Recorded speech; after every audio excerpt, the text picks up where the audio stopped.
கர்த்தருடைய பரிசுத்த நாமத்துக்கு ஸ்தோத்திரம் உண்டாவதாக. இன்றைய தேவ வாக்கு மார்க் 9:23 ஏசவனை நோக்கி, நீ விசுவாசிக்க கூடுமானால் ஆகும், விசுவாசிக்கிறவனுக்கு எல்லாம் கூடும் என்றார். ஹல்லேலூயா. தேவ பிள்ளைகளே, நம்மளுடைய விசுவாசம் எப்படியாக இருக்கிறது? விசுவாசித்தால் எல்லாம் கூடும் என்று சொல்லியிருக்கிறார். உங்களுடைய விசுவாசம் பிரயோஜனமுள்ள விசுவாசமாய் இல்லை ஏனோ தானோ என்று விசுவாசமா இருக்கிறோமா? சர்வ வல்லவரை குறித்த விசுவாசம் எப்படி இருக்கிறது? அண்ட சராசரங்களை படைத்த ஆண்டவர். ஹல்லேலூயா. நாம் கேட்கிறது மாத்திரம் பிரசங்கங்களை கேட்கிறோமே, ஞாயிறு பள்ளிகளில் சண்டே ஸ்கூலில் கேட்குறோமே, அப்போ அநேக செய்திகள் மூலமாக கேட்குறோம், அநேகரோடு பேசும்போது விசுவாச வார்த்தைகளை கேட்கிறோம். ஆனால் அந்த விசுவாசம் நமக்கு பலன் கொடுக்கக்கூடிய விசுவாசமாக இருக்குதா? தேவன் மேலே பற்றுதலாக இருக்கக்கூடிய விசுவாசமாக இருக்குதா? விசுவாசத்தினாலே நாம் ரட்சிக்கப்படுகிறோம். ஆபிரகாம் கர்த்தரை விசுவாசித்தான், அதை அவனுக்கு நீதியாய் எண்ணினார் என்று ஆதியாகமம் 15:6 இருக்கிறது. அப்படிப்பட்ட தேவன் விசுவாசமுள்ள தேவன். ஹல்லேலூயா. நம்மை ரட்சித்த தேவன். நாம் அவர் மேலே விசுவாசம் உள்ளவர்களாக இருக்கிறோமா? விசுவாசம் உள்ளவர்கள் ஹல்லேலூயா உலகத்தை சுதந்திரித்துக் கொள்வோம், நித்திய ஜீவனை அடைந்து கொள்வோம். தேவ பிள்ளைகளே, விசுவாசத்தினாலே நாம் காக்கப்படுகிறோம். விசுவாசத்தை கொண்டு தேவனுடைய பலத்தினாலே காக்கப்பட்டு இருக்கிற உங்களுக்கு என்று 1 பேதுரு 1:5 சொல்லியிருக்கிறது. தேவ பிள்ளைகளே, அப்படிப்பட்ட விசுவாசமான வார்த்தைகளை நாம் கேட்கும் பொழுது, அதன் பிடித்து நடக்கும் பொழுது, நம் ஆண்டவர் எல்லாவற்றையும் செய்ய வல்லவராக இருக்கிறார். ஹல்லேலூயா, ஹல்லேலூயா. நீ விசுவாசித்தால் தேவனுடைய மகிமையை காண்பாய்னு வசனம் சொல்லியிருக்கிறது. ஆம் தேவ பிள்ளைகளே, இப்படிப்பட்ட வசனத்தை கேட்டுட்டு அதுவும் கேட்காத போல நம்ம இருந்தோம்னா, எபிரேயர் 4:2 சொன்னது போல ஆய்விடும்.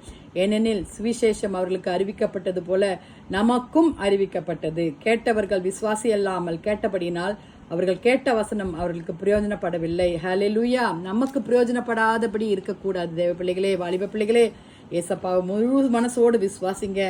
தேவன் இருக்கிறார், தேவன் வல்லமுள்ளவர், அவரால் செய்யக்கூடாத காரியம், அதிசயமான காரியம் ஒன்றுமில்லை என்று நாம் விசுவாசிக்கிறோம். தேவ பிள்ளைகளே, விசுவாசத்தினாலே நாம் நீதிமான்கள் படுகிறோம்.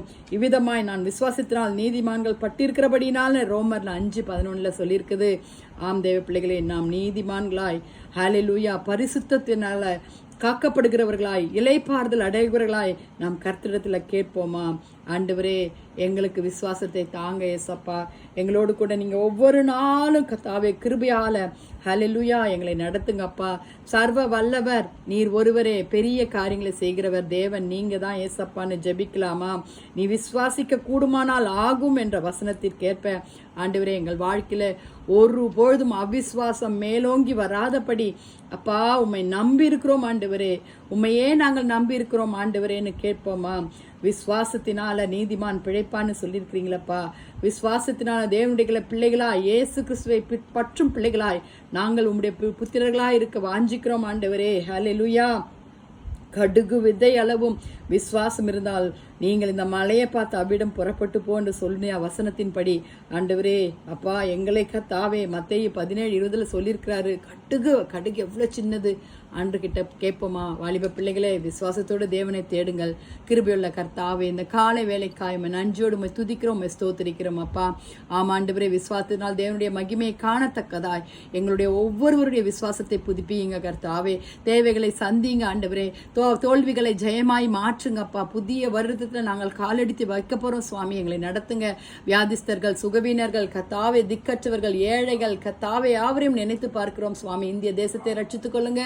வாலிப பிள்ளைகளை ரட்சித்துக் கொள்ளுங்க ஆண்டவரே. ஊழியக்காரர்களுடைய தேவைகளாம் சந்திங்கப்பா. நீரே மகிமைப்படுங்க. உடைய ஆளுகைக்கா எங்களை ஒப்பு கொடுக்கிறோம். இயேசுவின் மூலம் ஜெபம் கேளும் பிதாவே. ஆமேன், ஆமேன். Have a blessed day, my dears. Thank you. God bless you.